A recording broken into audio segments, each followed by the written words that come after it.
नमस्कार मित्रांनो, नवीन आलेल्या अपडेटनुसार 8 तारखेपासून महाराष्ट्राच्या विविध जिल्ह्यांमध्ये पावसाचा जोर वाढणार आहे। 8, 9, 10, 11, 12 आणि 13 जुलै या 6 दिवसाचा हवामान अंदाज आपण बघणार आहोत। कोणत्या तारखेला महाराष्ट्राच्या कोणत्या भागांमध्ये पावसाचा जोर वाढणार आहे, कोणत्या भागांमध्ये कोणत्या तारखेला अतिमुसळधार पाऊस पडण्याची शक्यता आहे, आपल्या जिल्ह्यामध्ये कोणत्या तारखेला जोरदार पाऊस आहे याविषयी डिटेलमध्ये माहिती बघण्यासाठी हा व्हिडिओ नक्कीच कुठेही स्किप न करता पूर्ण बघा। एक छोटीशी विनंती, व्हिडिओला सुरुवात करण्यापूर्वी अजूनही तुम्ही जर चॅनलवर नवीन असाल चॅनलला अवश्य सबस्क्राईब करा, सोबतच बेल आयकॉन प्रेस करा। व्हिडिओच्या अपडेटसाठी व्हिडिओला लाईक करा आणि हा व्हिडिओ शेअरसुद्धा करू शकता। मित्रांनो, एकदम कमी वेळात ही अपडेट आपण देण्याचा प्रयत्न करू। व्हिडिओ नक्की कुठेही स्किप न करता पूर्ण बघा।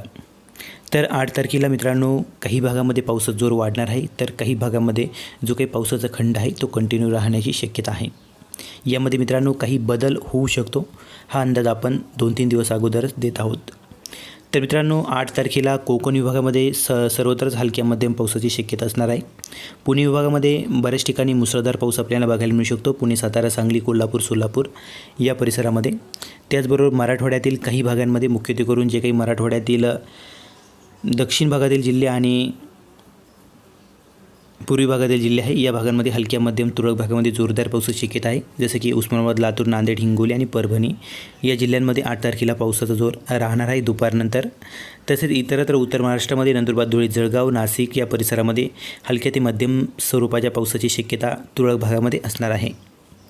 त्यानंतर मित्रांनो नागपूर विभागामध्ये जोरदार ते तुरळक भागामध्ये अतिजोरदार पाऊससुद्धा बघायला मिळू शकतो 8 तारखेच्या दरम्यान। त्यामध्ये चंद्रपूर, गडचिरोली, भंडारा, गोंदिया तर नागपूरचा काही भाग अशा पद्धतीने या परिसरामध्ये बऱ्याचशा ठिकाणी जोरदार पावसाची शक्यता 8 तारखेला असणार आहे। अमरावती विभागामध्ये पावसाचा जोर कमी असेल। अमरावती विभागाचा मुख्यत्वे करून जो काही पूर्वी भाग असणार आहे, पूर्वी भागामध्ये हलक्या मध्यम पावसाची शक्यता असणार आहे। त्यानंतर मित्रांनो 9 तारखेला महाराष्ट्राच्या बऱ्याचशा नवीन भागांमध्ये पावसाची शक्यता वाढणार आहे। 9 जुलैला जो काही महाराष्ट्रातील दक्षिण भाग आहे, दक्षिण भागामध्ये बऱ्याचशा भागामध्ये मुसळधार पावसाची शक्यता आहे। ठिकठिकाणी अतिमुसळधार पाऊस आपल्याला बघायला मिळू शकेल।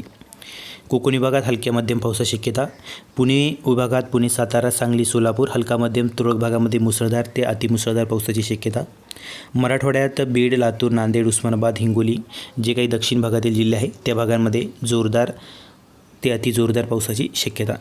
तर इतरत्र विदर्भात संपूर्ण भागामध्ये पावसाची शक्यता असणार आहे, हलका मध्यम तर तुरळक भागामध्ये जोरदार पाऊस। उत्तर महाराष्ट्रामध्ये आणि नाशिक विभागामध्ये पावसाचा जोर थोडासा कमी राहण्याची शक्यता आहे, हलका मध्यम पाऊस आपल्याला या परिसरामध्ये बघायला मिळेल।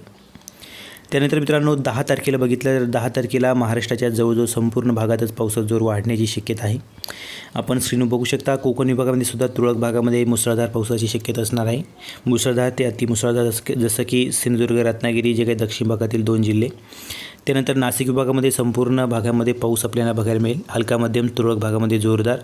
त्यानंतर पुणे विभागामध्ये सुद्धा विखुरलेल्या स्वरूपात पावसाची शक्यता असणार आहे, हलक्या मध्यम तर ठिकठिकाणी जोरदार पावसाची शक्यता। पुणे विभागामध्ये पुणे, सातारा, सांगली, कोल्हापूर आणि सोलापूर। नाशिक विभागामध्ये नाशिक, अहमदनगर, नंदुरबार, धुळे आणि जळगाव या सर्वच भागामध्ये पावसाची शक्यता असणार आहे। त्यानंतर औरंगाबाद विभागामध्ये संपूर्ण मराठवाड्यात संपूर्ण औरंगाबाद विभागात पावसाची शक्यता असणार आहे, हलका मध्यम तर ठिकठिकाणी मुसळधार तर तुरळक भागामध्ये अतिमुसळधार। त्यानंतर विदर्भामध्ये सुद्धा संपूर्ण भागामध्ये 10 तारखेच्या दरम्यान पावसाची शक्यता आहे। अमरावती विभागामध्ये अमरावती, अकोला, वाशिम, यवतमाळ तसेच नागपूर विभागामध्ये नागपूर, वर्धा, चंद्रपूर, भंडारा, गडचिरोली आणि गोंदिया या सर्वच जिल्ह्यांमध्ये 10 तारखेला पावसाची शक्यता असणार आहे। थोडासा पावसाचा जोर जो कमी असणार आहे तो उत्तर महाराष्ट्राच्या काही भागामध्ये जे काही उत्तर भागातील जिल्हे आहे या परिसरामध्ये 10 तारखेच्या आसपास पावसाचा जोर आपल्याला कमी बघायला मिळू शकतो। त्यानंतर मित्रांनो 11 तारखेच्या दरम्यान आपण बघू शकता काही भागामध्ये अतिवृष्टी होण्याची शक्यता आहे। अतिमुसळधार पाऊस आपल्याला काही जिल्ह्यांमध्ये बघायला मिळणार आहे, जसं की जो काही दक्षिण कोकणातील भाग आहे, रत्नागिरी, सिंधुदुर्ग वगैरे या परिसरामध्ये अतिवृष्टी किंवा अतिमुसळधार पाऊस आपल्याला बघायला मिळेल। त्याचबरोबर त्यालगतचे जे काही भाग आहे सातारा, सांगली, कोल्हापूर या परिसरामध्ये सुद्धा अतिमुसळधार पावसाची शक्यता असणार आहे। त्यानंतर मित्रांनो पुणे विभागामध्ये जवळजवळ संपूर्ण भागांमध्ये पावसाची शक्यता असणार आहे। कोकण विभागामध्ये संपूर्ण जिल्ह्यांमध्ये मुसळधार ते तुरळक भागामध्ये अतिमुसळधार पाऊस आपल्याला बघायला मिळेल। त्यानंतर नाशिक विभागामध्ये संपूर्ण नाशिक विभागामध्ये हलक्या मध्यम तर ठिकठिकाणी जोरदार तर जागोजागी मुसळधार पावसाची शक्यता नाशिक विभागामध्ये असणार आहे। नाशिक विभागामध्ये नाशिक, अहमदनगर, धुळे, नंदुरबार आणि जळगाव हे जिल्हे येत आहे। त्यानंतर मित्रांनो औरंगाबाद विभागामध्ये औरंगाबाद, जालना, परभणी, हिंगोली, बीड, लातूर, नांदेड, उस्मानाबाद या सर्वच जिल्ह्यांमध्ये जोरदार पावसाची शक्यता असणार आहे। एकंदरीत विचार करता विदर्भात, औरंगाबाद विभागात, नाशिक विभागात, पुणे विभागात आणि कोकण विभागात संपूर्णच पावसाचा जोर असणार आहे. ठिकठिकाणी सर्व दूर आपल्याला पाऊस 11 जुलैला बघायला मिळणार आहे. सर्वात जास्त जोर कोकण विभाग आणि पुणे विभागामध्ये पावसाचा राहण्याची शक्यता असणार आहे. त्यानंतर मित्रांनो 12 तारखेला सुद्धा मुसळधार ते अतिमुसळधार पावसाची शक्यता असणार आहे. कोकण विभाग, नाशिक विभाग या परिसरामध्ये खूप मुसळधार पाऊस आपल्याला बघायला मिळणार आहे. अतिमुसळधार पाऊससुद्धा काही भागामध्ये बघायला मिळणार आहे. संपूर्ण महाराष्ट्रामध्ये जोरदार पावसाची शक्यता असणार आहे. नागपूर विभागातील काही भागामध्ये पावसाचा जोर कमी होऊ शकतो, परंतु इतरत्र संपूर्ण भागामध्ये पावसाचा जोर आपल्याला बघायला मिळेल 12 तारखेला 12 जुलैला. 13 जुलैला सुद्धा मित्रांनो संपूर्ण महाराष्ट्रात पावसाची शक्यता असणार आहे. हलक्या मध्यम तर ठिकठिकाणी जोरदार पाऊस आपल्याला संपूर्ण महाराष्ट्रात बघायला मिळतोय. अशा पद्धतीचा अंदाज मित्रांनो असणार आहे. बऱ्याचशा भागामध्ये मुसळधार ते अतिमुसळधार पावसाची शक्यता सर्वसाधारणपणे 8 तारखेपासून पावसाला सुरुवात होणार आहे. 8 तारखेला महाराष्ट्राच्या काही भागामध्ये पाऊस आहे. 9, 10, 11, 12 हळूहळू पावसाचा जोर वाढत जाईल. 11-12च्या दरम्यान बऱ्याचशा भागामध्ये मुसळधार ते अतिमुसळधार पावसाची शक्यता असणार आहे. 12 आणि 13 तारखेच्या मध्यरात्री म्हणजेच 12 तारखेला मध्यरात्री सर्वसाधारणपणे नाशिक, पालघर, मालेगाव वगैरे हा जो परिसर दिसतो मित्रांनो, या परिसरामध्ये अतिवृष्टी होण्याची शक्यतासुद्धा नाकारता येणार नाही. अतिमुसळधार पाऊस आपल्याला या परिसरामध्ये बघायला मिळू शकतो. आपण स्क्रीनवर बघू शकता या परिसरामध्ये पालघर, वाडा, इगतपुरी, नाशिक, मनमाड, मालेगाव, सिल्वासा वगैरे हा परिसर, या परिसरामध्ये अति जोरदार पाऊस आपल्याला बघायला मिळणार आहे. अतिवृष्टीसारख्या पावसाची शक्यता या भागांमध्ये आपल्याला बघायला मिळेल. मध्यरात्री, दिवसभरात आणि मध्यरात्री सर्वत्रच पावसाची शक्यता असणार आहे. सर्व दूर पाऊस आपल्याला या तारखेपासून बघायला मिळणार आहे. त्यानंतर मित्रांनो जो काही अति जोरदार पाऊस आपल्याला बघायला मिळणार आहे तो नांदेडच्या काही परिसरामध्ये बघायला मिळू शकतो. नांदेडचा मुख्यत्वे करून जो काही दक्षिणी परिसर असणार आहे, दक्षिणी परिसरामध्ये तुरळक भागामध्ये अति जोरदार पाऊस आपल्याला 12 तारखेच्या आसपास बघायला मिळेल.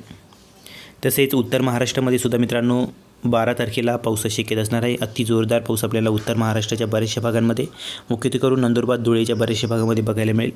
त्याचबरोबर मालेगावच्या परिसरामध्ये, नाशिकच्या परिसरामध्ये, नाशिकच्या आसपासच्या परिसरामध्ये बहुतांश भागामध्ये मुसळधार ते अतिमुसळधार पाऊस आपल्याला बघायला मिळणार आहे. त्याचबरोबर कोकण, मुंबई, पालघर वगैरे या परिसरामध्ये सुद्धा मुसळधार ते अतिमुसळधार पावसाची शक्यता आहे. अतिवृष्टीसारखा सर्वदूर पाऊस मित्रांनो या परिसरामध्ये बघायला मिळेल. तर इतरत्र सुद्धा हलक्या मध्यम तर ठिकठिकाणी जोरदार पावसाची शक्यता 12 तारखेच्या आसपास महाराष्ट्राच्या या परिसरामध्ये असणार आहे. त्यानंतर मित्रांनो 14 जुलैला पावसामध्ये काही प्रमाणात काही भागांमध्ये अतिवृष्टी तर काही भागामध्ये उघडीप राहू शकते, कारण की जो काही बंगालच्या उपसागरामध्ये एक कमी दाबाचे क्षेत्र किंवा एक चक्राकार स्थिती आपल्याला बनण्याची शक्यता आहे. त्यामुळे बरेचसे जे काही बाष्पयुक्त वारे आहे याकडे खेचले जाणार आहे. त्यामुळे काही भागात जोरदार पाऊस बघायला मिळेल तर काही भागामध्ये पावसामध्ये उघडीप आपल्याला 14 तारखेच्या आसपास बघायला मिळेल. काही ठिकाणी मुसळधार तर काही भागामध्ये अतिमुसळधार पाऊससुद्धा या दरम्यान आपल्याला बघायला मिळू शकतो. याविषयीचे अपडेट मित्रांनो ज्या त्या तारखेला आपण देण्याचा प्रयत्न करू. हा व्हिडिओ आवडला तर लाईक करा, शेअर करा. तुम्ही जर चॅनलवर नवीन असाल चॅनलला अवश्य सबस्क्राईब करा. धन्यवाद. चला भेटूया अशा व्हिडिओसोबत.